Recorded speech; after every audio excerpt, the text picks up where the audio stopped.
Okay, so we're starting to record. We're going to have Andrea Vaccaro talk about Rokhlin dimension for actions on z-stable simple nuclear C-star algebras. And he has posted the slides in the chat in case someone wants to follow. Okay, go for it, Andrea. Okay, thank you, Braga. Thanks for the introduction. Also, thank you for inviting me and giving me the chance to give a talk here. It's a great pleasure. So, my main objective with today's talk will be to present a recent result of mine, which is part of a joint work with Ilan and Hirshberg, who was until a few days ago my supervisor at Ben Gurion University in Israel, and Eusebio Gardella. The main topic of our result is essentially Rokhlin properties for actions of countable discrete groups on unital separable C-star algebra. Specifically, we focus on the notion of finite Rokhlin dimension. So the talk is going to be divided in two parts, and the first part will be more of introductory nature, and essentially I will give a quick overview on what does it mean for an action on a C-star algebra to have any kind of Rokhlin property, focusing specifically on Rokhlin dimension. And also, I'll try to give some context why Rokhlin property is interesting, why it is desirable to have actions with this property. And we will see some connections with classification theory as well. For instance, it turns out that it's often the case that cross product arising from actions with the finite Rokhlin dimension or other Rokhlin property often fall within the scope of Elliott's classification program. So they're classifiable. This is for the first part. The second part, I will talk about the result, where essentially what we show is that for actions of certain discrete amenable groups on regular enough C-star algebras, whereby regular enough, I essentially mean what you see in the title, finite Rokhlin dimension can be characterized in terms of a much more, let's say, natural and straightforward notion of outerness. So let's start, and let's start giving a quick historic introduction to what does it mean for an action to have Rokhlin property. Now, as it often happens in C-star algebra, in the theory of C-star algebra, and also in C-star dynamics, definition and techniques often take inspiration from what happens in the world of von Neumann algebra. So originally, Rokhlin properties, the Rokhlin property was defined for actions of amenable groups on von Neumann algebras. And let's say that the starting point is usually, it usually boils down to this classical lemma in ergodic theory, which is known as Rokhlin lemma, and it says the following. So let's take X standard measure space with a finite measure, so X can be the interval 0, 1 with the Lebesgue measure. And let's take a transformation which is measure preserving and invertible, and it is also aperiodic.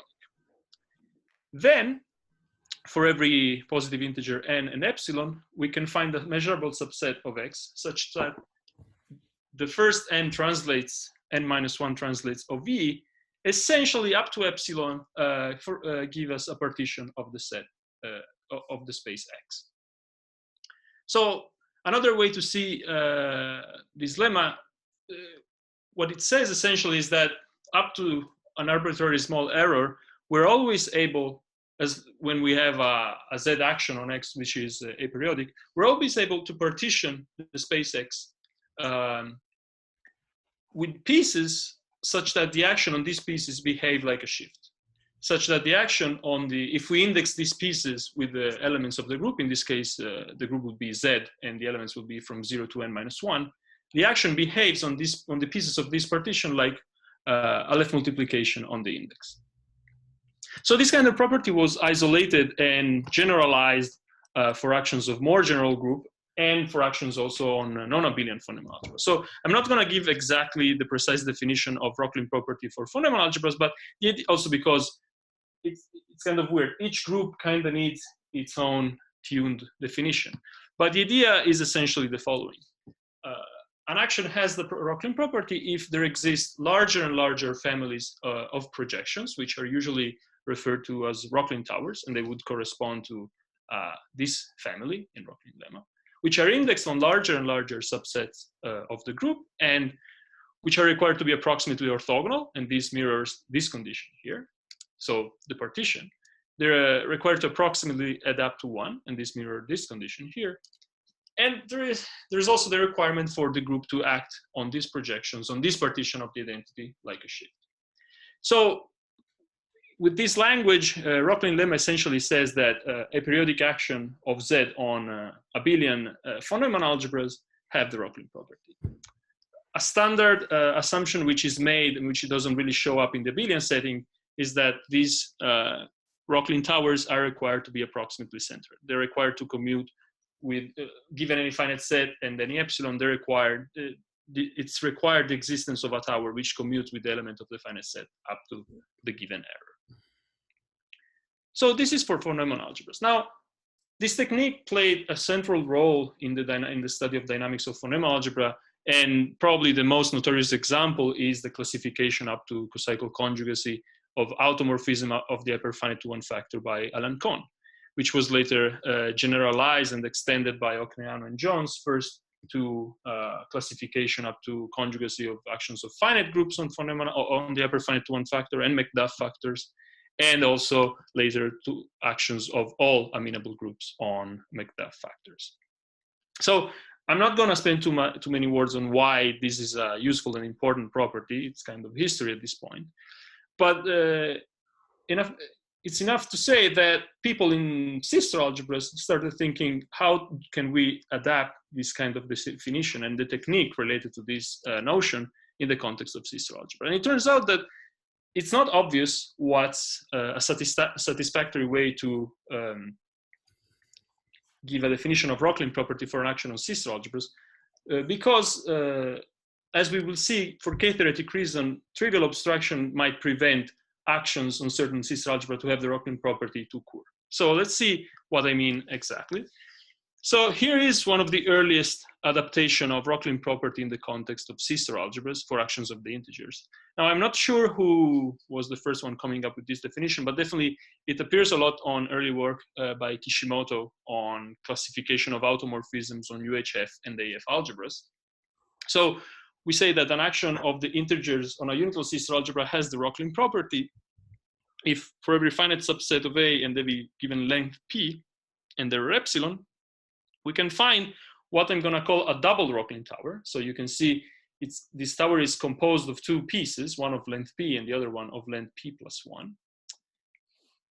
A double Rokhlin tower composed of orthogonal projection, which add up to 1, and on which the action behave approximately like a shift, and which is approximately central. So you can already see that as a definition for sister algebra is already being very restrictive because it requires the existence of projections. And indeed, this definition works nicely in the context of UHF or AF algebras, but for many other projectionless sister algebras, this definition is completely useless. Another question that you might have is, why do we need this double tower? Why can't we just work with a single tower definition? And of course, you can give a definition of Rokhlin property with single towers, but then again, it will end up with a definition which is too strong. Indeed, imagine to take A to be the Carr algebra, so infinite tensor product of 2 by 2 matrices. And we might ask, okay, is there any action which has the Rokhlin property with single tower? So let's assume all this part of the tower is always 0. Well, the uniqueness of the trace of the Carr algebra and this condition here will actually force all the elements of the tower here, all the non-zero elements, to have the same value in trace, which we know projections in the Carr algebra always have a dyadic value in trace. Therefore, such a tower cannot exist, and it cannot exist for P when P is not a power of 2. So if we think of the Rokhlin property with single towers for the Carr algebra, it will fail for all action for silly reasons, for k-theoretic reasons, for k-theoretic abstractions, which don't really show up in the context of von Neumann algebras. So we use this trick of the double tower to have a definition which is somewhat more useful. But imagine you want to give a definition of Rokhlin property for finite groups. This trick of the double tower doesn't really work. So part of the motivation behind the definition of finite Rokhlin dimension, which I will give in a couple of slides, is giving a definition of some sort of Rokhlin property which is more versatile, which is useful also for a wider class of sister algebras. But before introducing that, let me just give you a few examples of why it's desirable, at least in the sister-algebraic context, to have actions with this property. So the first one is maybe the most relevant, and it's a result by Evans and Kishimoto, which sometimes is referred to as Evans-Kishimoto intertwining argument. And it plays, in some sense, the same role that the Elliott's intertwining argument plays in classification theory, if one is in the situation to classify actions of a given group on a given sister algebras. The classification of actions of discrete groups on separable sister algebras is usually done up to cocycle conjugacy. And these results, which here I state for, make the statement simpler for AF algebras, but is actually holds in a slightly, in a more general setting. It says that if you have two automorphisms with the Rokhlin property, then checking that they are cocycle conjugate, in order to check that they're cocycle conjugate, it's actually enough to check that they're approximately unitarily equivalent. So it's a very strong tool, which still relies on the action, on the automorphisms in this case, having the Rokhlin property. Another reason why we like actions with the Rokhlin property is the following one, which is also related to classification. In this case, classification in a more classical sense, if we want, not equivariant classification, not classification of actions. Because actions with the Rokhlin property preserve nice regularity properties. In this case, in this result I picked, you can see that the absorption of strongly stable sister algebras is preserved when taking actions with the Rokhlin property. Now, I should point out that these are really just a few examples that I chose by my personal preference. So you can find many more reasons why you like actions with the Rokhlin property. So before going on, I'd like to introduce quickly a little bit of notation. It's simpler, you can state things using less quantifier essentially if you talk about Rokhlin property in terms of ultra power. So here I'm just stating the notation. The normal ultra power of a sister algebra is the quotient of L infinity of A modulo the ideal CU of all sequences whose U limit is 0 in norm. Now, of course, when there exists a natural embedding of A inside the ultra power, simply the constant sequences. So any action of any group on A can be naturally extended to an action of the ultra power. And with this in mind, we can recast the definition of Rokhlin property as follows. We say that an action of Z on a unital sister algebra has the Rokhlin property if for any given length P, we can find this double tower in the central sequence algebra of A. So this is the set of elements in the ultra power which commute with the elements of A, of the copy of A inside the ultra power, such that they add up to 1 and such that on each single piece of the tower, the action behaves like a sheet. All right, so now we can wonder, okay, what can we do to weaken this definition a little bit and make it useful also for sister algebras, which for instance have no projections. So the first step, well, it's kind of standard. When you take a definition which involves projections from von Neumann algebras, the first thing you can do is just replace projections with positive contractions. Okay, this is good, but it's probably not good enough if we want, for instance, give a definition of Rokhlin property for finite groups. And at this point, researchers really, you can classify the various weakening of Rokhlin properties that exist in mainly two parts. The first one is the following. When the sister algebra has an unempty trace space, so it has some faithful non-zero threshold states, or even non-faithful, but if it is faithful, it's better.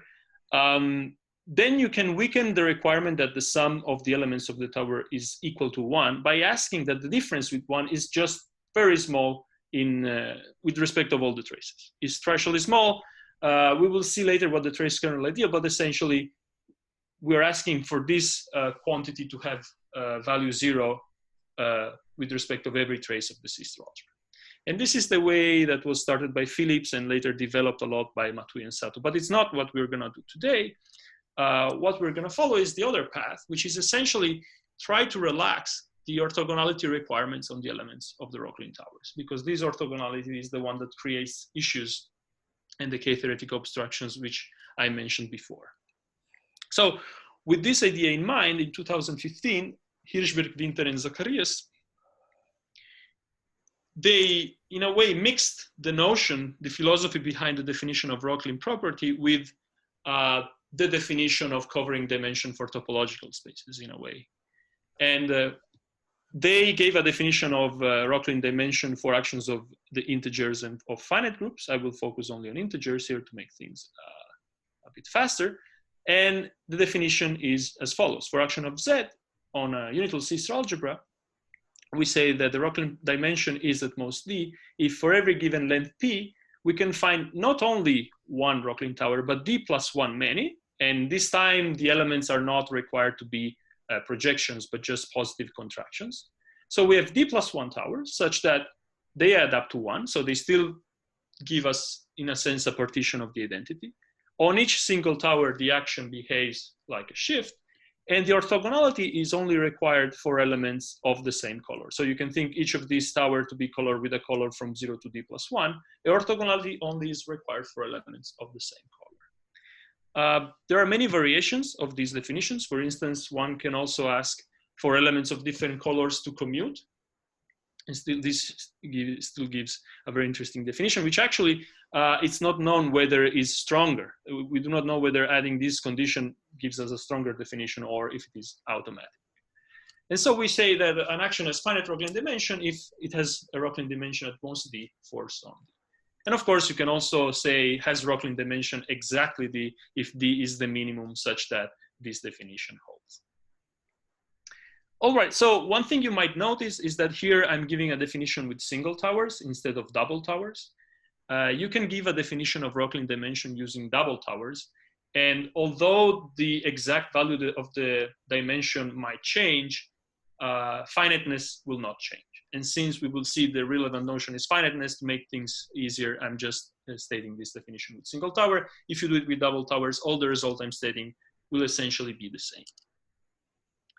So as I mentioned, this notion of finite Rokhlin, Rokhlin dimension was stated by these three authors for actions of the integers and of finite groups, and it was later generalized by Szabo, and Zacharias for actions of all residually finite groups. And I will point out, even if sometimes I forget about it, when I talk about more general groups than the integers, I always mean discrete, and I always assume they are countable.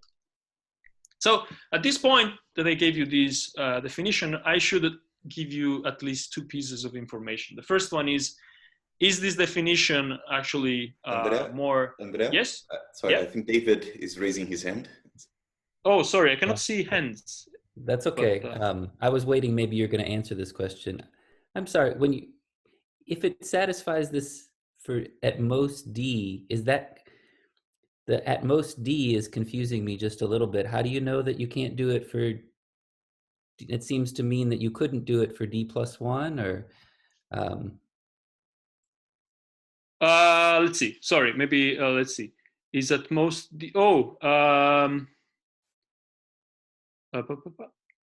well, so okay, here, so maybe the best way to state this definition is saying an action has Rokhlin dimension a given D if D is the minimum such that you can find things like that. Does that confuse you less or more? Well, then it would be like at least D or something. Well, yeah, okay, okay. That's what I'm thinking. Maybe something. Okay, never mind. Okay. Well, the thing, no, probably, so hold on, because if it is at least D, I mean, if there exists D such that this happens, the dimension is going to be finite for sure. Mm-hmm. And is at most D if for every P you can do this, for every given length. So, of course, you can always do it with D plus 1 because you can always add a tower of 0 elements, because if this is already 1 and you add a tower with 0 elements, it's still going to be true. So okay. if you can do it for D, you can do it with D plus 1 just by adding a trivial tower. It's like a bunch of zeros. Okay, that helps. Thanks. So there is no requirement for the elements of the tower to be either non-zero or different. Well, they're going to be essentially different if the action is non-trivial because of this in a way, but of course this holds for 0. But the non-triviality of these elements is entailed by this, which doesn't mean that all the elements are non-zero. It means that some of them have to be non-zero. Got it. All right, perfect. Okay, so any other question on the definition? All right. So as I was saying, I should give you at least 2 pieces of information to convince you that this is a good definition. The first one is that this definition is common enough that if I give you a sister algebra with minimum regularity assumptions, then actions with finite Rokhlin dimension exist. And it's not easy to find a sister algebra where just actions with finite Rokhlin dimension don't exist because of other abstractions which are not related to the action itself. The second piece of information I should give you is that this definition is still useful. It's not too weak, so maybe it could be that it's too weak and you cannot prove anything interesting with that. So let's start with the first part. And you have this result, which essentially says that as long as the sister algebra is z-stable, if the group is residually finite plus some other assumption, which is essentially being finitely generated, then not only there always are actions with finite Rokhlin dimension, but if you give a proper topology on the set of G actions on A, you can show the set of actions with finite Rokhlin dimension is comeagre, is the intersection of countable many open-dense sets. And again, this result was proved by the first 3 authors proved it for actions of the integers and finite groups, and later it was generalized by the other 3 authors. On the other side of the spectrum, z-stability kind of rules out actions on abelian sister algebras. You have this result, which builds upon previous work by Szabo, which again says that for actions which of group which are finitely generated, nilpotent, infinite, on compact metric spaces with finite covering dimension, then if the action on the space is free, the induced action on the abelian sister algebra is automatically has finite Rokhlin dimension. So in a way, you get that if the action is chaotic enough, you obtain finite Rokhlin dimension. So on the other side, on the other face of the medal, is this property interesting? Does it give us nice regularity properties? And the answer is yes, of course, otherwise I will not be talking about it in this talk. We still have preservation of regularity properties when going to the cross product. So if A is a separable unital sister algebra with finite nuclear dimension, then taking an action for an appropriate group, but it's still a pretty wide class of amenable groups. If the action is finite Rokhlin dimension, then the property of having finite nuclear dimension is preserved. And same thing goes for z-stability, as long as we require also commuting towers. So z-stability passes to the cross product. Now, for those of you who are not familiar with finite nuclear dimension is just a strengthening of nuclearity, which you can think as a non-commutative analog of finite covering dimension for topological spaces. An interesting result, which is a consequence of this theorem and the last theorem in the previous slide, is actually the following, and it's related to something I said at the very beginning of the talk. One of the reasons why people are interested in Rokhlin property is because it allows to build cross products which are classifiable. In particular, you can show that for actions of finitely generated infinite nilpotent groups on compact metric spaces with finite covering dimension, if the action is free and minimal, we saw in the previous slide that freeness of the action guarantees finite Rokhlin dimension, and this result says that finite nuclear dimension passes to the cross product in that case, and the things together gives us that this sister algebra is classifiable with respect to of Elliott's classification program. Now, this line of research has been very active recently, and the point where we're at now, and I'm just saying out of curiosity, is not really relevant for what I'm going to say later, is what about cross products by group which don't satisfy this extraction? So for instance, let's take the Cantor space because it's simpler than other space. What about just an action of a countable discrete amenable groups? Can we still show it's stable? Can we still show that the cross product we obtain from the abelian sister algebra is stable, or does it have finite nuclear dimension? So this is the first part of the talk. So I'll take a quick pause, a few seconds if anyone has any question. Otherwise, I'll move to part 2.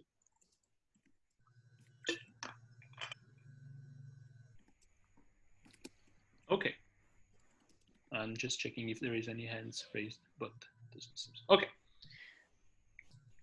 All right, so part 2. So let's start with not obvious observation, but not too complicated observation. So here I'm just reminding you what's the definition of finite Rokhlin dimensions for actions of the integers, which is, I think it's a pretty long and convoluted definition. But one thing we can say for sure is that it entails some form of outerness. So an action alpha which has finite Rokhlin dimension cannot be inner. And why is that? Well, because inner action, when we extend them to the ultra power and then restrict them to the central sequence algebra, will be trivial on the central sequence algebra, simply because they're induced by a unitary and all the elements in this algebra will commute with said unitary. So in particular, inner action will never be able to move elements, non-zero elements. So in this sense, having finite Rokhlin dimension implies some form of outerness. And the result I'm going to present is actually showing that this form of outerness characterizes finite Rokhlin dimension, and it already existed for a long time. People have been studying it for a long time, and it's known as strong outerness. So from now on, I'm going to assume sister algebras. I'm going to work with sister algebras which have non-empty trace space. So and technically, I'm also assuming they are simple. So all traces will assume to be faithful, and even if I don't write it, let's assume A simple. So given a trace tau, let's denote this way the GNS representation associated to tau. And when we have an automorphism on A, and we take a trace which is fixed by the automorphism, then there is a way to define uniquely a unitary on the Hilbert space H tau, which essentially extends the action alpha to B of H. So we have this unitary such that the inner automorphisms on B of H tau induced by the unitary, when restricted to P tau of A, behaves like alpha. So in case P tau is faithful and we identify P tau of A with A, we essentially get that the restriction of this to A is alpha. So in that scenario, we can actually extend alpha to the von Neumann algebra generated by P tau of A, and we will denote such extension by alpha tau. So we say that an action of a given group on a sister algebra is strongly outer if alpha tau G is outer on this von Neumann algebra for all G and for all traces which are, in this case, I mean, fixed by the action. So tau is fixed by all alpha Gs, which is all the taus for which this extension is possible, essentially. So once again, strongly outer, it means that not only alpha G is outer as an automorphism of A, but also its extension to the von Neumann algebra will be outer as an automorphism of the von Neumann algebra generated by A via P tau. And now, this is still not the result I'm going to discuss, but we can say it's at least one of its relatives. And this statement was casted with this statement is due to Hirshberg and Gardella, but really it builds upon previous work by Matoi and Sato and Liao, and these ideas really go all the way back to some early work by Kishimoto. And so let's see what it says. We have a countable residually finite amenable group, and we have a separable simple nuclear Z-stable unital sister algebra, and we have a G action. We also assume that the trace space is non-empty, but for the time being, let's ignore these 3 lines. So we have an action of a residually finite group on a nuclear Z-stable simple unital sister algebra. Then you can show that the tensor of alpha with the identity on Z is strongly outer if and only if it has finite Rokhlin dimension. Furthermore, you can show that in this scenario, alpha is cocycle conjugate to this. And these properties, strong outerness and finite Rokhlin dimension, pass through cocycle conjugacy. So in particular, you get that alpha is strongly outer if and only if alpha has finite Rokhlin dimension. Now, let's go back to these technical assumptions. The technical assumptions are essentially 2. One is of topological nature on the trace space, and the other one is, it concerns the size of the induced action of alpha on the trace space. So the first one is the following. We assume the trace space, of course, to be non-empty, but also to be a Bauer simplex. So the trace space is a compact convex subset of the dual, which is a Choquet simplex. And saying that it's Bauer, it means that we are assuming that the set of extreme points is a compact set. So the topological assumption on the trace space is that the set of extreme points is compact and finite dimensional. It has finite covering dimension. The second assumption we make is that the action induced by alpha on the trace space factors through a finite group action, which means there exists a subgroup of G of finite index, which acts trivially on the trace space.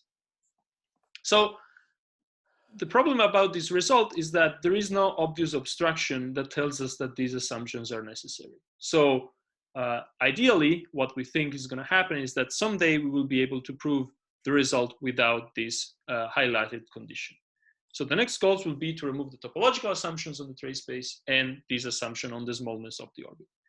And our main contribution in our recent work is that we managed to remove the topological assumption. So we managed to get this result, which is essentially the same as before, with just a condition on the sides of the orbits. Unfortunately, I should have mentioned at the beginning, this is in a way a work in progress, but not exactly. Let me explain. We're quite happy with this result, but definitely it needs to be improved. First, by removing this assumption, and secondly, by dropping the topological assumptions on the trace space, it becomes much more complicated to prove that alpha is actually cocycle conjugate to alpha tensor the identity. So ideally, one will need also to work on that. But for today, let's focus on this result. So let me give you a quick sketch of the main strategy to prove it. So first thing, going from the number 2 to number 1, it's not so complicated. And it essentially boils down to start from the observation I made at the beginning of this second section, namely that finite Rokhlin dimension has to imply some form of outerness. Write down things properly, and you can show this way that actually implies not only outerness in the usual sense, but strong outerness, as long as the trace space is non-empty. So the hard direction is 1 implies 2, and this is the one I'm going to focus on. So the main strategy goes as follows.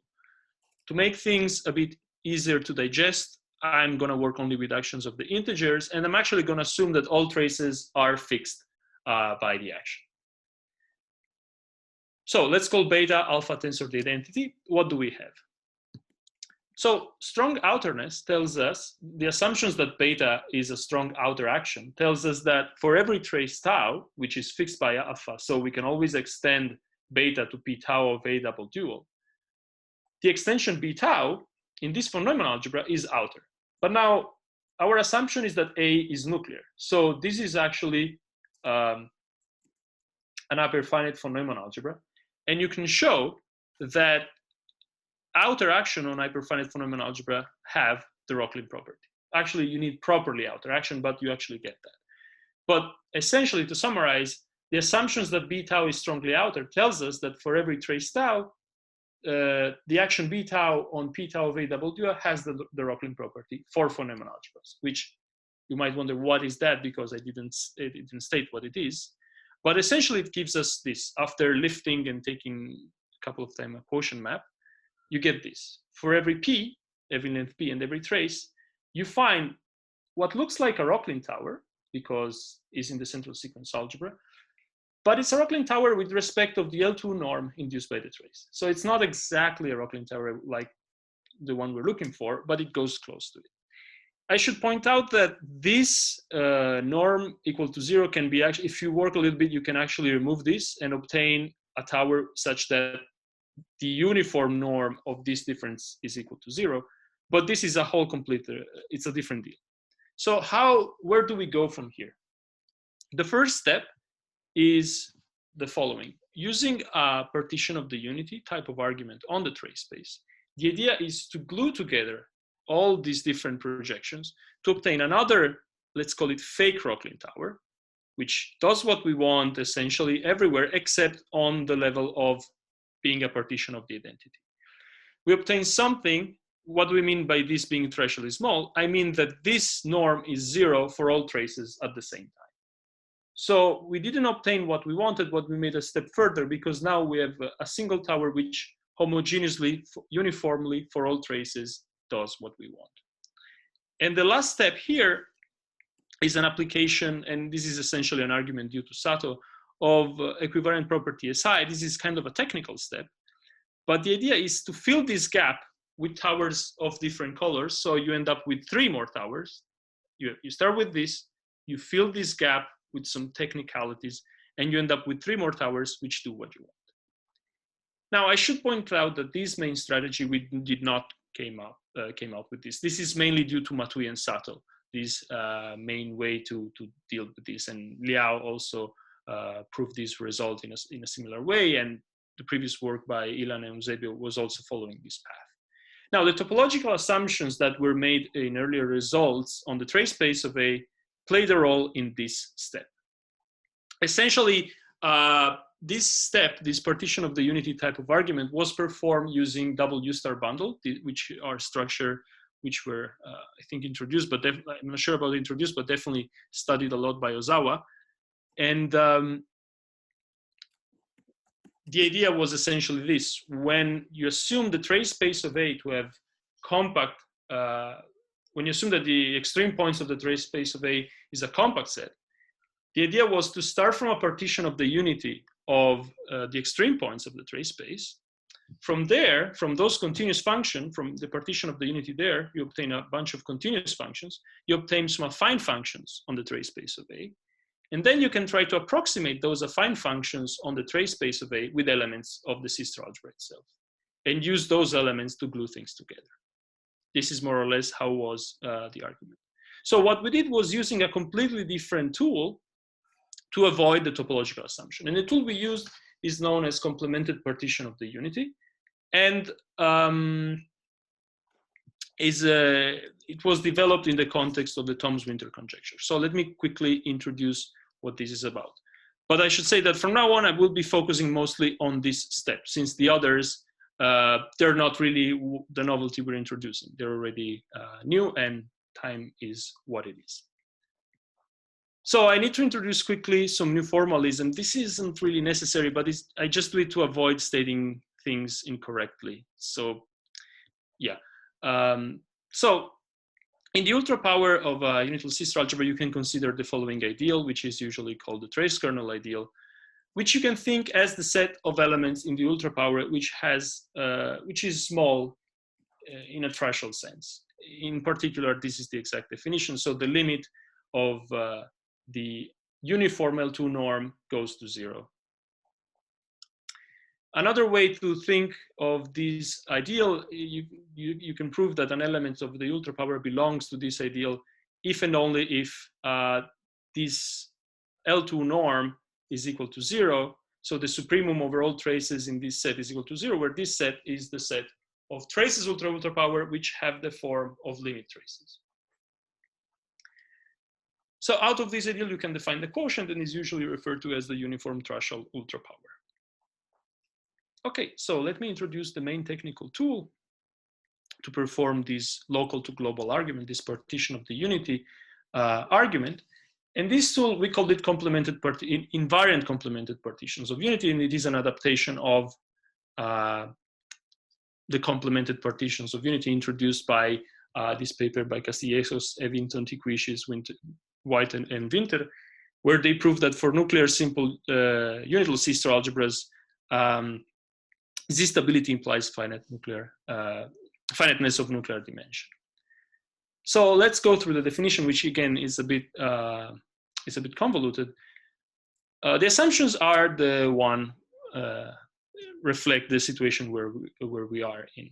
We have a separable unital sister algebra with an empty trace space, and we have an action of Z on A which fixes all traces. So we say that the action alpha has alpha invariant CPOU, or invariant complemented partition of the unity, if whenever you have a family of contractions in A which satisfy this condition for some delta, for some positive delta, and I'll explain what this condition means essentially in a second, then you can find a partition of the identity in the uniform threshold ultra power, actually in the central sequence algebra. And actually by this I mean that in the set of points which are fixed by the action. So alpha u of pi is assumed to be equal to pi for all I.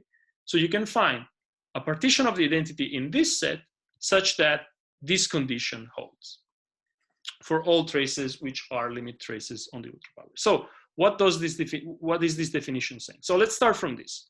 What does it mean to have a family of contractions which satisfy this condition.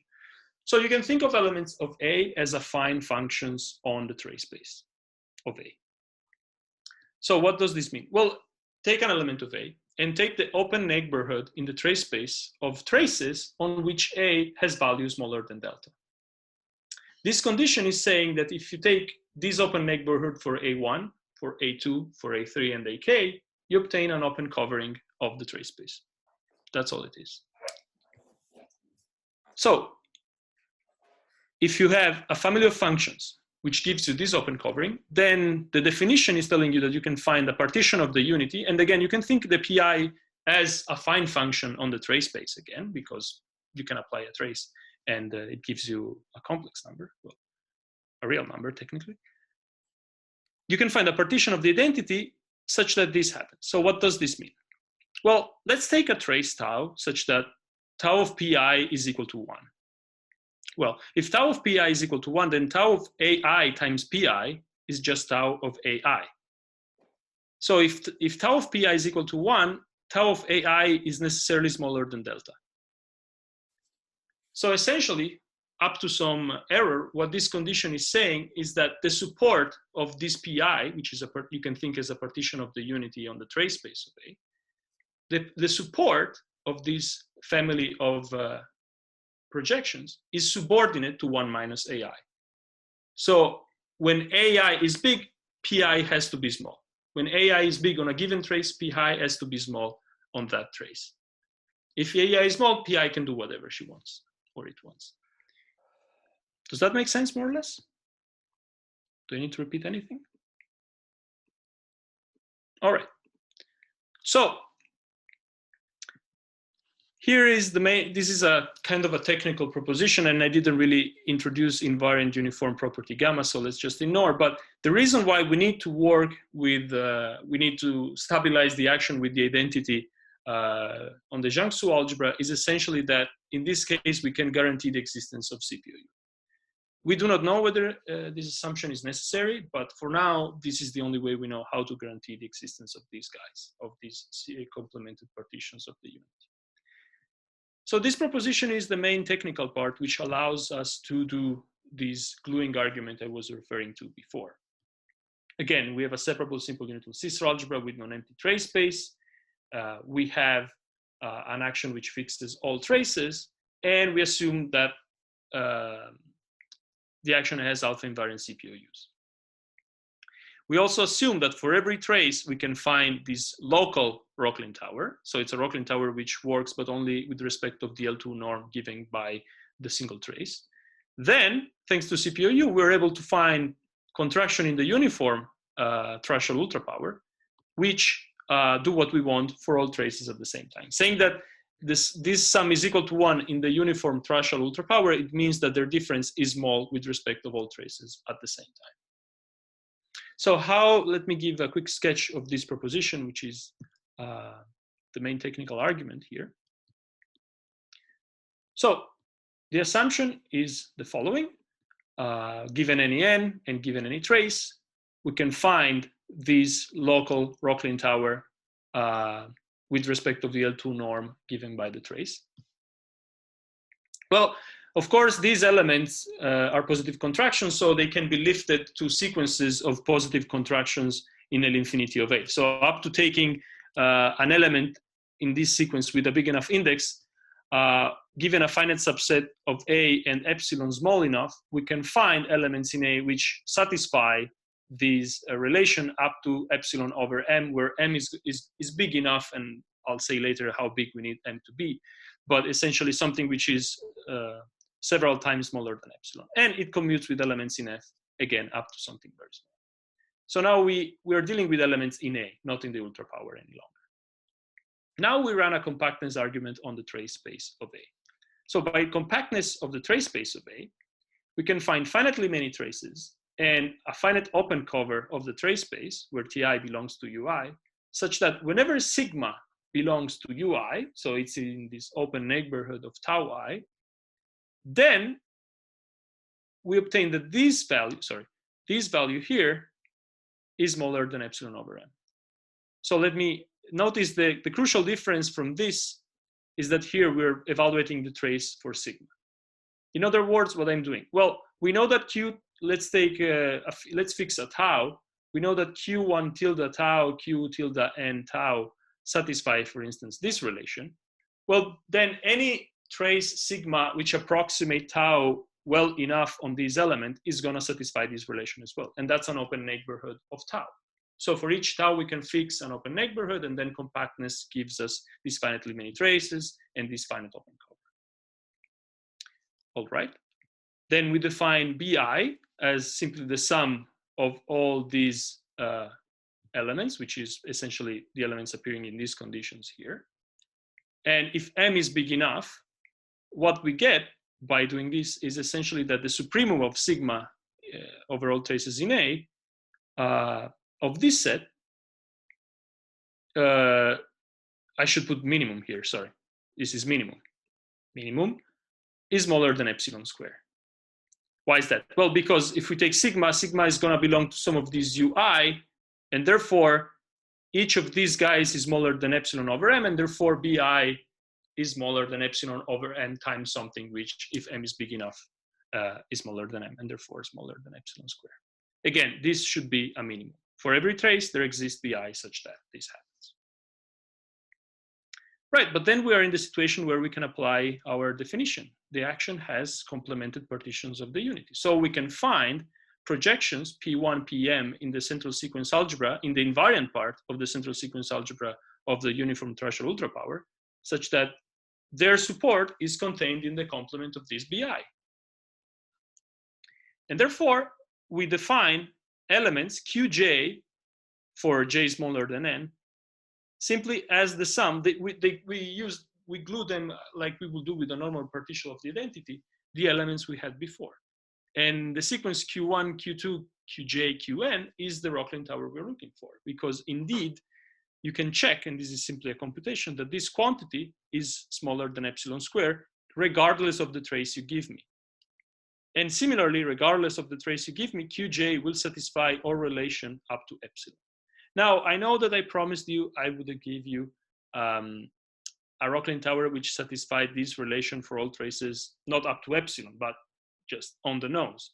But since we are in an ultrapower, a standard saturation argument gives you the elements that you need. So this finishes the proof. So again, just to summarize, here again is the strategy. What did we do? We started from strong outerness, which gave us these local Rokhlin towers. We used these complemented partitions of the unity to glue them together and obtain a uniform, in the threshold sense, tower. And then a technical argument, which I'm not introducing, allows you to find the actual, to show that you have actually finite dimension in the norm ultrapower. Remember, here you are in the threshold ultrapower, so saying that this is equal to 1 is saying that the difference is in the trace kernel ideal, so it's just small with respect of traces, it's not necessarily 0, so you have to fill that gap with these extra guys. So just to finish, a couple of comments of what's next, but I basically hinted already of what's next. Well, first thing will be, of course, trying to see that alpha always has a complemented partition of the identity, and that can be achieved and actually would be a consequence of showing this. And the other thing, of course, is more generally being able to remove this assumption of the smallness of the orbits on the action induced on the trace space. It didn't really show up here what role it plays having small orbits, because all the time I was assuming that all traces were fixed by the action, and that creates 0 problems when it comes to definitions and technicalities. But as soon as you assume that traces are moved a little bit, then things get significantly more complicated. And if the orbits of the traces are finite, then we can deal with that. If they're infinite, then we have still big troubles dealing with that. So this is all I wanted to say. Thank you for your attention. Thank you very much, Andrea, for this nice talk. Do we have any questions here for Andrea? I have a question. So what if instead of I mean, maybe this is implied by this uniform property gamma thing, but what if instead of factoring through a finite group, you assume that it has finite orbits?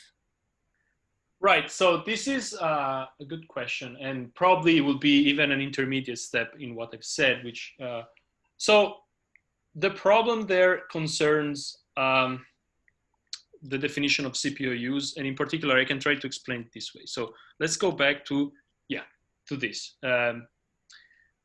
The threshold ultra power. So everything we do when we use uniform property gamma or CPOUs happens here. Now, the problem is when you do things with actions, you want to work with traces which are left invariant by the action. So instead of working with this ideal, you end up working with essentially the ideal of sequences such that the limit goes to 0, but the limit is defined over all traces which are invariant, okay? And in general, these two guys are different ideals. They are the same if the orbits are finite, but also bounded uniformly in size. So we can deal with the case of finite but uniformly bounded in size. Already, if you remove this uniform bound from the size of the orbits, the trace kernel ideal becomes different from this invariant trace kernel ideal. So all the machinery we have gives us result which we do not really know how to use, because the machinery we built would work up to this invariant trace kernel ideal, which in general is different from the trace kernel ideal. I hope I more or less answered your question. So the answer would be we don't know, essentially, if we remove a bound from the orbits. Thanks. No problem. Do we have any other questions to Andrea?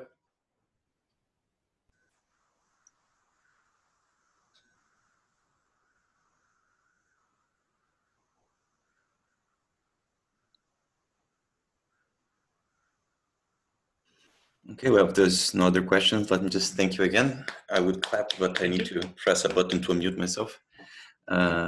And thanks a lot for the nice talk. Thanks for coming here. It's nice to see you, My pleasure. again. Yeah, it's a pleasure to come to Virginia finally. So, yeah. We'll take